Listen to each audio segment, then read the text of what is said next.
Selamat pagi anak-anak, kita kembali ke pembelajaran untuk memasuki semester genap, yaitu kita mulai dengan tema 6, yaitu tentang cita-citaku, dengan subtemanya yaitu aku dan cita-citaku, yaitu pembelajaran 1 sampai 3. Kita lihat yang pertama yaitu bahasa Indonesia. Cita-cita atau impian dapat diungkapkan dengan berbagai cara.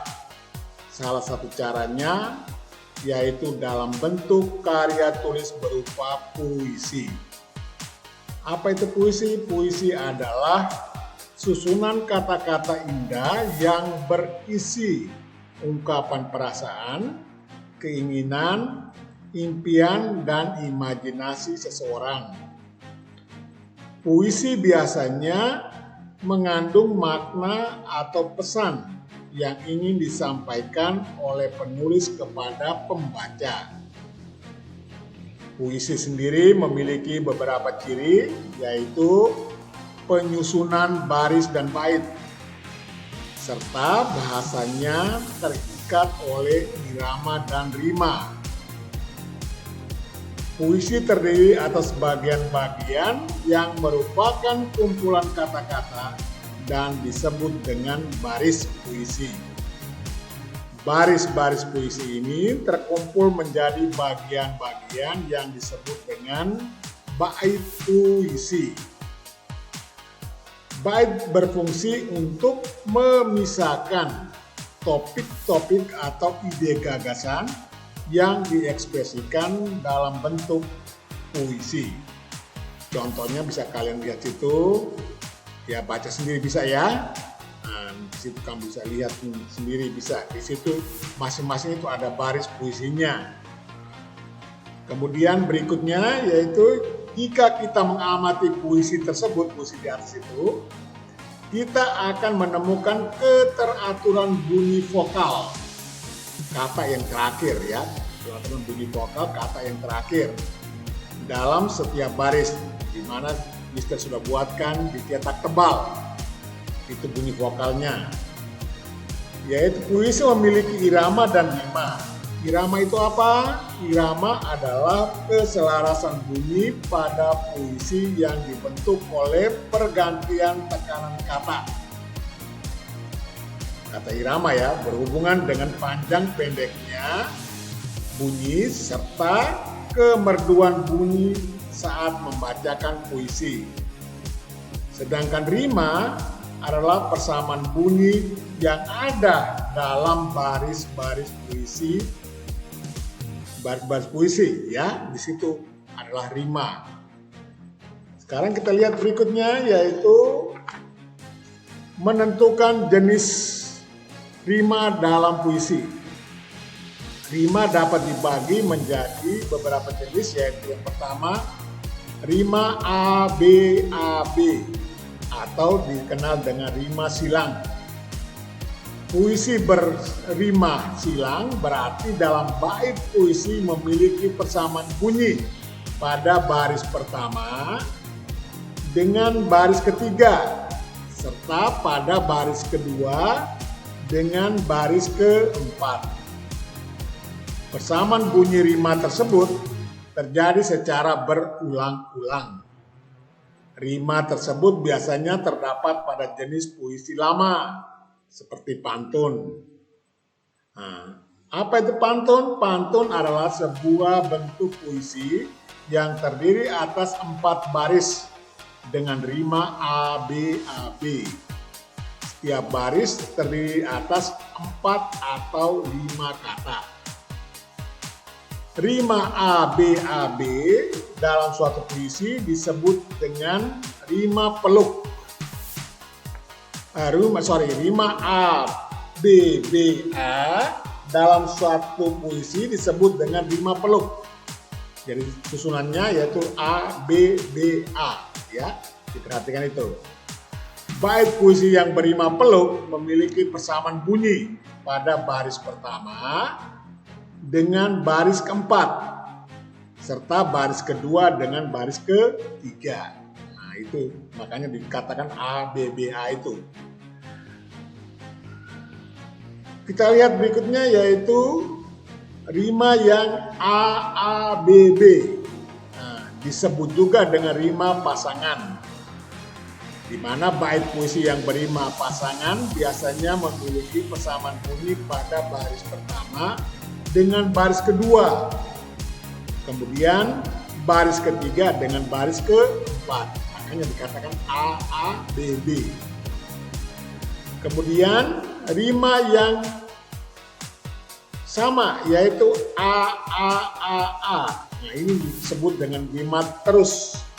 Diistilahkan dengan rima terus, yaitu puisi yang berirama terus memiliki persamaan bunyi pada semua barisnya. Ya. Mulai dari baris pertama hingga baris ke terakhir yaitu baris keempat ya. Contoh puisinya bisa kamu lihat situ, bisa kamu bacakan sendiri, yaitu yang pertamanya itu dengan rima ABAB, lalu bait yang kedua juga dengan ABAB, lalu bait ketiga juga dengan ABAB. AABB. Nanti kita lihat pada bagian terakhirnya. Berikutnya yaitu tentang ciri-ciri dan isi dari puisi. Ciri-ciri dan isi dari puisi. Untuk mengetahui isi yang disampaikan seorang pengarang puisi, ada beberapa langkah yang harus dilakukan, yaitu baca puisi dengan seksama, tulis hal-hal penting dalam puisi tersebut, tentukan tokoh dan peristiwa yang terjadi di dalam puisi, tulis kata-kata yang sulit dalam puisi, kemudian temukan maknanya dalam kamus, atau kamu bertanya kepada guru atau orang tua untuk menemukan maknanya itu. Kemudian diskusikan dengan teman terkait puisi tersebut dan tuliskan hasil diskusimu dengan bahasa yang mudah dipahami. Nah, perhatikan puisi berikutnya itu, bisa kalian baca sendiri, nanti bisa membuatkan pertanyaannya. Ya, pertanyaannya itu yaitu apakah judul puisi tersebut? Untuk mengetahui judulnya, siapakah pengarang puisi tersebut? Nah, itu berarti kita mau tahu pengarangnya. Jelaskan isi dari puisi tersebut, berapa jumlah bait dalam puisi tersebut, berapakah jumlah baris dalam setiap baitnya, tentukan rima dari setiap bait pada puisi tersebut. Nah, itulah kita bicarakan mengenai bahasa Indonesia. Sekarang kita akan masuk berikutnya yaitu tentang ilmu pengetahuan alam, yaitu perihal daur hidup hewan. Hewan maupun manusia mengalami beberapa tahapan pertumbuhan dan perkembangan dalam kehidupannya. Tahapan tersebut membentuk sebuah siklus hidup atau dikenal dengan daur hidup. Daur hidup adalah proses pertumbuhan dan perkembangan makhluk hidup mulai dari lahir atau menetas hingga dewasa. Setiap hewan mengalami tahapan pertumbuhan dan perkembangan yang berbeda-beda. Hewan tidak mengalami metamorfosis, yaitu hewan yang tidak mengalami perubahan bentuk dalam setiap tahapan hidupnya. Selain hanya bertambah besar saja, ya, hanya bertambah besar saja, jadi dia tidak mengalami perubahan bentuk. Contohnya ayam dan kucing. Sedangkan hewan yang mengalami metamorfosis, yaitu hewan yang mengalami perubahan bentuk di setiap tahapan hidupnya menuju bentuk tubuh yang dewasa. Itu namanya metamorfosis sempurna. Sedangkan hewan yang mengalami perubahan bentuk hanya pada beberapa tahap tumbuh kembangnya dia, itu dinamakan metamorfosis tidak sempurna. Nah, perhatikan siklus daur hidupnya itu ayam dan kucing. Bisa dilihat di gambar di bagian bawahnya itu, daur hidup ayam bagaimana. Itu dimulai dari itu dia mempunyai telurnya, lalu itu menetas dan sebagainya sampai dengan keluar anak ayamnya itu ya, dan menjadi ayam yang dewasa itu. Nah, sekarang kita lihat daur hidupnya kucing, itu juga kamu bisa lihat situ. Dimulai dari mana untuk mulai kucingnya itu bisa kamu bacakan situ. Ada anak kucing tumbuh menjadi kucing muda, lalu kucing dewasa dan menjadi kucing dewasa, lalu dari sini kita lihat kucing muda tumbuh menjadi kucing dewasa. Itu kamu bisa lihat pada gambarnya itu aja bagaimana siklus pertumbuhannya. Sekarang kita lihat yang berikutnya, yaitu daur hidup kupu-kupu dan belalang. Daur hidup adalah proses pertumbuhan dan perkembangan makhluk hidup mulai dari lahir atau menetas hingga dewasa. Itu kan sudah dijelaskan di bagian depan. Kupu-kupu dan belalang memiliki daur hidup yang berbeda dengan daur hidup hewan-hewan lain, yaitu kupu-kupu dan belalang mengalami proses perubahan bentuk selama daur hidupnya. Proses perubahan bentuk tersebut dinamakan metamorfosis. Nah, metamorfosis daripada kupu-kupu bisa kamu lihat itu anak-anaknya. Pertama telur menjadi larva atau ulat, kemudian menjadi pupa atau kepompong, lalu menjadi kupu-kupu dan menjadi kupu-kupu dewasa. Kemudian kita lihat metamorfosis belalang, langsung di metamorfosis belalang. Yaitu kita lihat dari telur lalu menjadi nimfa tak bersayap, ya, nimfa tak bersayap, lalu menjadi nimfa bersayap, lalu menjadi belalang dewasa. Nah, ini tahapan daripada daur hidup belalang. Nah, kemudian kita lihat lagi, yaitu daur hidup kupu-kupu dan belalang berikutnya, yaitu lihat kupu-kupunya mulai dari itu ulat, lalu menjadi itu kepompong, ya. Dari telurnya dulu ya, telurnya baru menjadi ulat, lalu kepompong, terus menjadi kupu-kupu muda, lalu kupu-kupu dewasa. Nah, itu bisa kamu lihat pada siklus daur hidupnya itu. Kemudian untuk belalang, nah itu bisa kamu lihat situ. Mulai dari pertamanya adalah telur itu menjadi nimfa, ya, ada berapa nimfa itu. Lalu dari nimfa menjadi imago atau belalang dewasa, ya. Nah, dari belalang dewasa dia kembali lagi untuk bertelur dan seterusnya. Itu bisa kamu lihat siklusnya situ. Nah, sekarang kita lihat kepada mata pelajaran SPDP. Ya, kita masuk di SPDP. Nah, SPDP itu kita dikatakan situ menyanyi lagu sesuai dengan tempo. Apa itu tempo? Bisa kamu lihat situ, cepat lambatnya ketukan lagu dinyanyikan. Nah, itu bisa kamu tahu, biasanya belajar itu ketukan-ketukan itu menunjukkan pada temponya, apa lambat, apa cepat, atau dan sebagainya. Macam-macam tempo itu ditulis dalam bahasa Latinnya. Largo itu artinya lambat sekali, lento lebih lambat, adagio lambat, andante sedang, moderato sedang agak cepat, lalu allegro cepat, vivace lebih cepat, lalu presto adalah cepat sekali. Nah, itu istilah-istilah untuk tempo. Nah, mengenai kupu-kupu yang lucu, Mister pikir bahwa itu kalian sudah bisa nyanyikan, ya, dipelajari sendiri aja.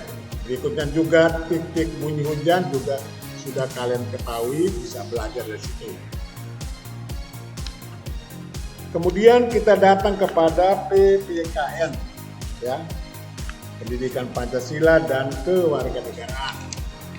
Yaitu kita bicarakan di sini adalah keragaman kegiatan di lingkungan sekitar. Masyarakat Indonesia memiliki keragaman dalam kegiatan yang dilakukan dalam upaya memenuhi kebutuhan sehari-hari. perbedaan potensi alam di berbagai wilayah mempengaruhi kegiatan orang dalam memenuhi kebutuhan hidupnya. Akibat perbedaan tersebut, maka dalam memenuhi kebutuhan hidup, sandang, pangan, maupun kebutuhan lain harus saling melengkapi. Karena setiap daerah berbeda tadi, dengan kondisi alamnya yang berbeda. Karena kita lihat manfaat langsung yang diperoleh setiap orang dengan adanya keragaman tersebut adalah satu, dapat saling melengkapi kekurangan masing-masing. Jadi daerah mana yang tidak bisa menghasilkan padi bisa diadopsi dari daerah lain untuk melengkapi daerah tersebut. Saling bertukar ide atau pendapat bagaimana cara mengelolanya bisa saja. Kemudian saling memberikan saran atau kekurangan masing-masing. Nah ini. Kemudian belajar hal-hal baru, terutama untuk meneladani sifat-sifat positif yang dimiliki orang lain. Selain profesi, kita memiliki cita-cita yang beraneka ragam juga. Untuk itu hendaknya saling menghargai dan menghormati terhadap perbedaan tersebut. Yang terakhir yaitu kita lihat mengenai IPS, ilmu pengetahuan sosial, yaitu dalam hal ini hubungan antara kondisi lingkungan dengan pemanfaatan sumber daya alam, SDA, ya, kalau disingkat SDA. Sumber daya alam dapat dibagi menjadi dua jenis, yaitu sumber daya alam yang dapat diperbarui dan sumber daya alam yang tidak dapat diperbarui. Keragaman sumber daya alam memengaruhi kegiatan ekonomi atau mata pencarian masyarakatnya. Seperti Mister sudah jelaskan tadi. Beberapa kegiatan orang dalam rangka pemenuhan kebutuhan yaitu pertama peternak. Nah itu yang dikatakan hewan ternak itu apa, bisa bacakan situ, tidak usah Mister sebutkan lagi. Bagaimana dia berkembang biaknya itu bisa dilihat dari situ. Kemudian yang kedua adalah berkebun atau perkebunan. Nah, itu adalah usaha untuk membudidayakan tanaman tertentu di kebun untuk kesejahteraan masyarakat. Ya, misalnya teh, kopi, sayur-sayuran. Nah, itu perkebunan. Nah, jadi kita lihat bertani ya, bertani atau pertanian. Nah, itu adalah proses budidaya pada suatu lahan yang hasilnya dapat digunakan untuk mencukupi kebutuhan manusia, terutama kebutuhan pangan ya, pangan. Kondisi lingkungan berpengaruh pada pertumbuhan tanaman maupun hewan. Jadi kalau pada lahan yang kering, nah itu perlu pemupukan dulu ya, supaya bisa menghasilkan hal yang baik. Kriteria lingkungan yang dibutuhkan agar tumbuhan dapat tumbuh dengan subur, yaitu yang pertama, suhu udaranya sesuai dengan tanaman yang ditanam ya. Kemudian tanah mengandung banyak humus.